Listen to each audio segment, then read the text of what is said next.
रामायण काल के वह 12 पात्र जो महाभारत काल में भी थे मौजूद। यह 12 लोग रामायण और महाभारत काल में रहे थे मौजूद। भगवान राम त्रेता युग में थे और भगवान कृष्ण द्वापर युग में। हालांकि दोनों ही देवता भगवान विष्णु के ही अवतार माने जाते हैं, लेकिन दोनों का जन्म अलग अलग युगों में हुआ और इन दोनों के जीवन के विभिन्न घटनाओं से प्रेरित दो बेहद ही महत्वपूर्ण और पवित्र ग्रंथ हमारे धर्म में मौजूद है। रामायण और महाभारत यकीनन दोनों ही इष्टों का जन्म अलग अलग युगों में हुआ। ऐसे में यह बात असंभव प्रतीत होती है कि कोई भी एक इंसान इन दोनों ही इष्टों के दर्शन कर पाया हो, या फिर यूं कहे कि इन दोनों के अस्तित्व में होने का साक्षी रहा हो। लेकिन आज हम आपको इस लेख में ऐसे 12 महापुरुषों के बारे में बताएंगे जो रामायण काल के भी साक्षी रहे और महाभारत काल को भी उन्होंने देखा था। एक जामवंत की उम्र परशुराम और हनुमान से भी लंबी है, क्योंकि उनका जन्म सतयुग में राजा बलि के काल में हुआ था। परशुराम से बड़े हैं जामवंत और जामवंत से बड़े हैं राजा बलि। कहा जाता है कि जामवंत सतयुग और त्रेतायुग में भी थे और द्वापर में भी उनके होने का वर्णन मिलता है। जामवंत जी को अग्निपुत्र कहा गया है। जामवंत की माता एक गंधर्व कन्या थी। सृष्टि के आदि में प्रथम कल्प के सतयुग में जामवंत जी उत्पन्न हुए थे। जामवंत ने अपने सामने ही वामन अवतार को देखा था।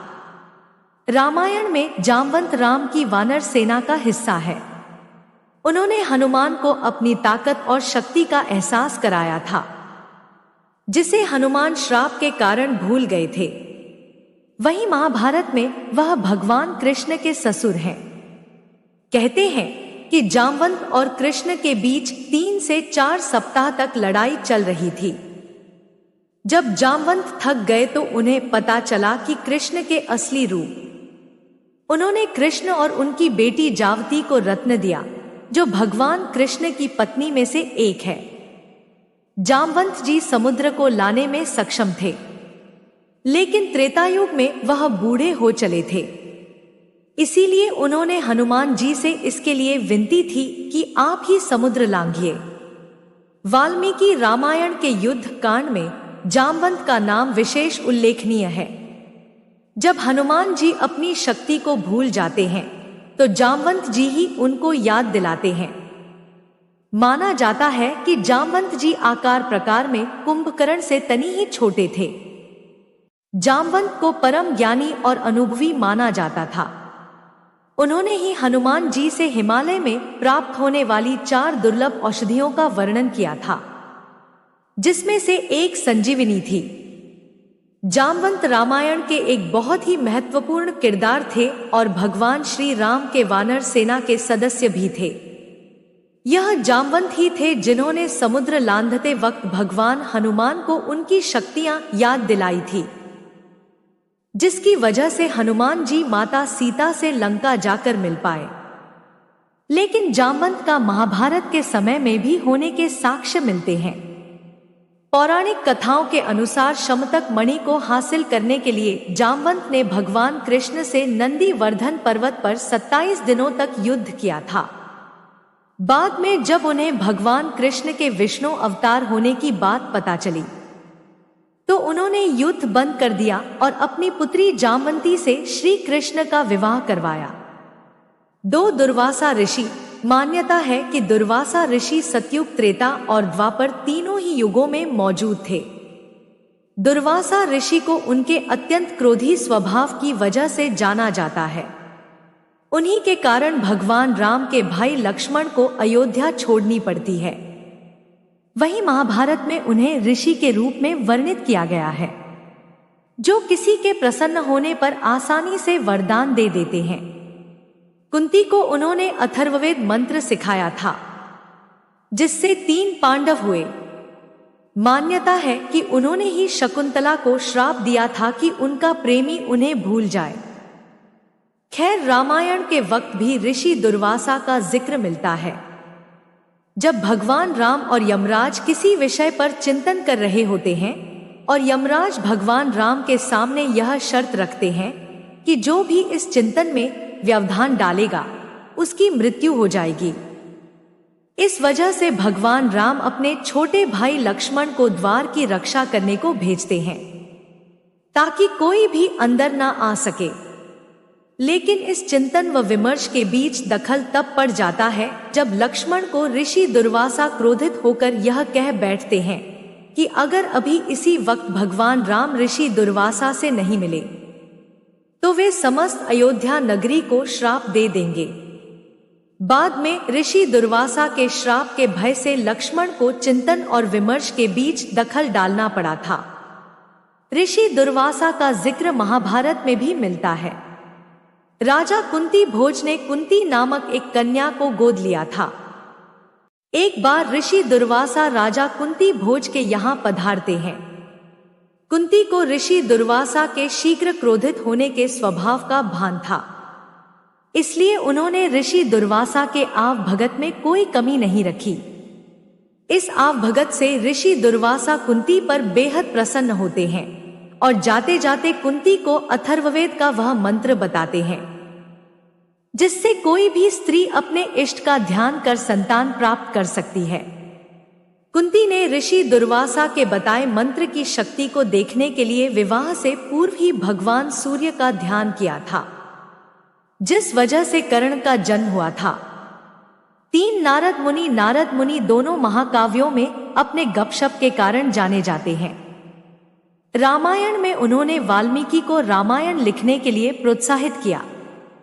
वहीं महाभारत में वह उन ऋषियों में से एक थे जिन्होंने हस्तिनापुर में कृष्ण की शांति वार्ता में भाग लिया था। नारद मुनि का भी महाभारत और रामायण दोनों ही ग्रंथों में अलग अलग जगहों पर जिक्र मिलता है। रामायण काल में यह नारद मुनि ही थे जिन्होंने ऋषि वाल्मीकि को रामायण लिखने का सुझाव दिया था। महाभारत काल में नारद मुनि का जिक्र उस समय आता है जब भगवान कृष्ण कौरवों के पास पांडवों का शांति समझौता लेकर गए थे, जिसमें पांडवों ने कौरवों से बस 5 गांव मांगे थे। 4 भगवान परशुराम रामायण में परशुराम का उल्लेख राम सीता स्वयंवर में मिलता है। वहीं महाभारत में भीष्म पितामह द्रोणाचार्य और कर्ण के गुरु परशुराम ही थे। भगवान परशुराम का भी जिक्र दोनों ही काल में मिलता है। रामायण में भगवान परशुराम भगवान राम पर तब क्रोधित हो जाते हैं जब माता सीता के स्वयंवर के दौरान प्रभु श्री राम भगवान शंकर का धनुष उठाकर तोड़ देते हैं। आपको बता दें कि भगवान शंकर परशुराम के गुरु थे। महाभारत में भी भगवान परशुराम का जिक्र कई जगहों पर आता है, लेकिन सबसे चर्चित वाक्य उनका कर्ण के साथ है, क्योंकि कर्ण के गुरु परशुराम ही थे।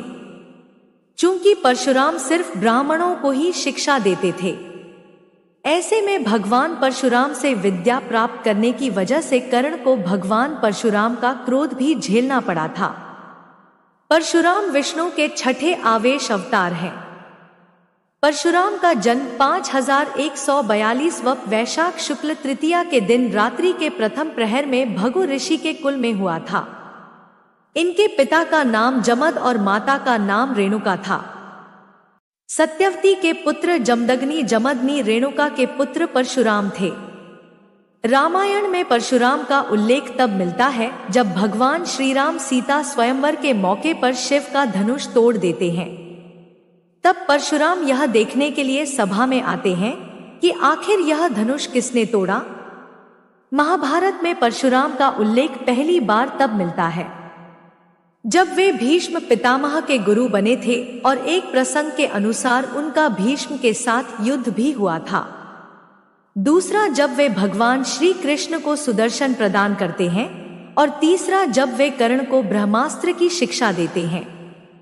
5 भगवान हनुमान त्रेता युग में जहां भगवान राम के कार्यों को पूरा कराने में हनुमान जी का बहुत योगदान था, वहीं द्वापर युग में पांडवों का जब वनवास काल चल रहा था तब एक जंगल में भीम को हनुमान जी मिलते हैं। जंगल में राह चलते भीम का पैर हनुमान जी की पूंछ पर पड़ जाता है। भीम उनसे पूंछ हटाने को कहते हैं। तो हनुमान जी ने कहा कि तू तो शक्तिशाली है, तू ही मेरी पूंछ हटा दे। लेकिन भीम अपनी पूरी शक्ति लगाने के बाद भी पूंछ नहीं हटा पाए। भीम समझ जाते हैं यह वानर स्वयं हनुमान जी है। भगवान हनुमान तो रामायण के महत्वपूर्ण किरदार में से एक थे। श्री राम के परम भक्त के तौर पर वे पूरे जीवन भगवान राम की सेवा करते रहे। वहीं महाभारत में भी भगवान हनुमान का कई जगहों पर जिक्र मिलता है। खास करके एक किस्सा तो बहुत ही चर्चित है। जब भीम और अर्जुन को अपनी शक्तियों का घमंड हो गया था, तब हनुमान जी ने ही उन दोनों का घमंड दूर किया था। भगवान कृष्ण के आदेश पर वे महाभारत युद्ध के दौरान सूक्ष्म रूप से अर्जुन के रथ पर भी विराजमान रहे थे। राम और रावण युद्ध में श्री राम जी ने विजयश्री प्राप्त की थी। उनका प्रताप तो चारों युगों में है। वे त्रेता युग में श्री राम के समय भी थे और द्वापर में श्री कृष्ण के समय भी थे। बहुत कम लोग जानते होंगे कि महाभारत के युद्ध में श्री हनुमान जी के कारण ही पांडवों को विजय मिली थी। अर्जुन और श्री कृष्ण को उन्होंने उनकी रक्षा का वचन दिया था, तभी तो वे उनके रथ के ध्वज पर विराजमान हो गए थे। इससे पहले वे भीम का अभिमान को चूर चूर कर देते हैं। जब एक जंगल में भीम उनसे अपनी पूंछ हटाने का कहता है, तो हनुमान जी कहते हैं, तू तो शक्तिशाली है, तू ही मेरी पूंछ हटा दे। लेकिन भीम अपनी सारी शक्ति लगाकर भी जब वह पूंछ नहीं हटा पाता है, तो वे समझ जाते हैं कि यह कोई साधारण वानर नहीं, स्वयं हनुमान जी है। 6 विभीषण रामायण में विभीषण रावण का छोटा भाई है और भगवान राम का सच्चा भक्त था। इसलिए उसने अपने भाई के खिलाफ राम की मदद की। वहीं महाभारत में उल्लेख है कि विभीषण ने युधिष्ठिर के राजसूय यज्ञ में रत्न भेजे थे। रामायण काल में विभीषण का जिक्र तो मिलता ही मिलता है। विभीषण भले ही दानव कुल में पैदा हुए और भगवान राम के शत्रु रावण के भाई थे, लेकिन चरित्र और मन से वे पवित्रात्मा थे। उन्होंने ही भगवान राम को रावण की मृत्यु का भेद बताया था। विभीषण का जिक्र महाभारत काल में तब मिलता है जब पांडव राजसूय यज्ञ कर रहे होते हैं। इस राजसूय यज्ञ में पांडव विभीषण को भी आमंत्रित करते हैं और विभीषण इस यज्ञ का हिस्सा भी बनते हैं, जिसमें वे पांडवों को काफी धन और हीरे जवाहरात दान में देते हैं। 7 मायासुर के बारे में शायद आप में से ज्यादातर लोगों को जानकारी ना हो। रामायण काल में रावण की पत्नी मंदोदरी के पिता मायासुर थे। वहीं महाभारत में पांडवों के भवन का निर्माण मायासुर ने ही किया था। इस भवन का नाम मायासभा रखा गया था। ऐसे में आपको बता दें कि मायासुर रावण के ससुर थे और मंदोदरी के पिता थे। वहीं महाभारत काल में मायासुर का जिक्र तब मिलता है जब पांडव दंडकारण्य के जंगल में आग लगा देते हैं। इस दौरान अर्जुन मायासुर के प्राणों की रक्षा करते हैं, जिसके फलस्वरूप मायासुर पांडवों के लिए इंद्रप्रस्थ में एक मायावी महल का निर्माण करते हैं। देवताओं के शिल्पी विश्वकर्मा थे, तो असुरों के शिल्पी मायासुर थे। मायासुर ने रामायण काल में कई विशालकाय भवनों और शस्त्रों का निर्माण किया था। रामायण के उत्तरकांड के अनुसार मायासुर कश्यप ऋषि और उनकी पत्नी दिति का पुत्र था। यह ज्योतिष, वास्तु और शिल्प के प्रकांड विद्वान थे।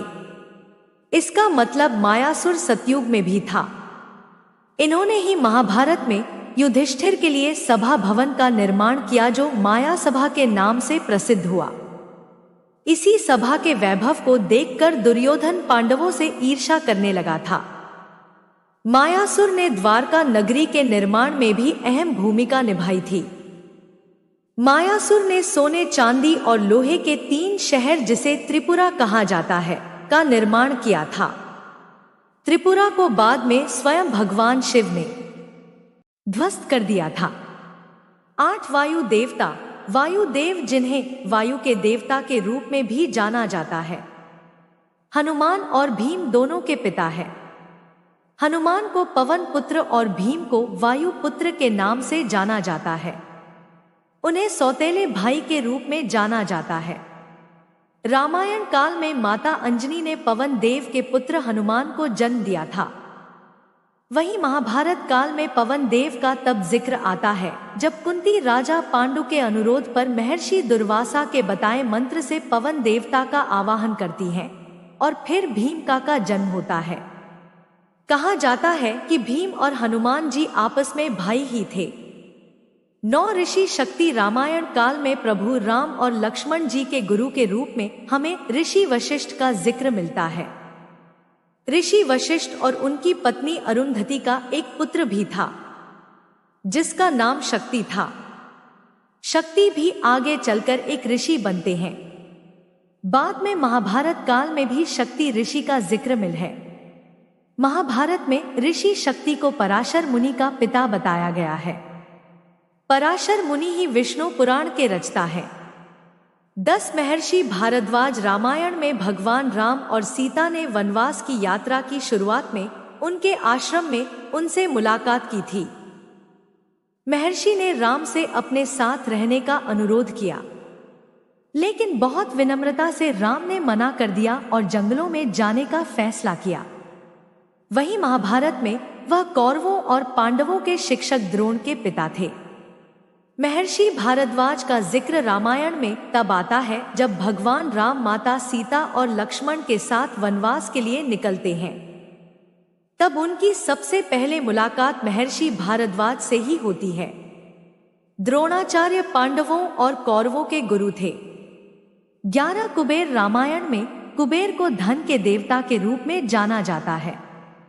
रामायण काल में कुबेर का जिक्र रावण के सौतेले भाई के रूप में होता है।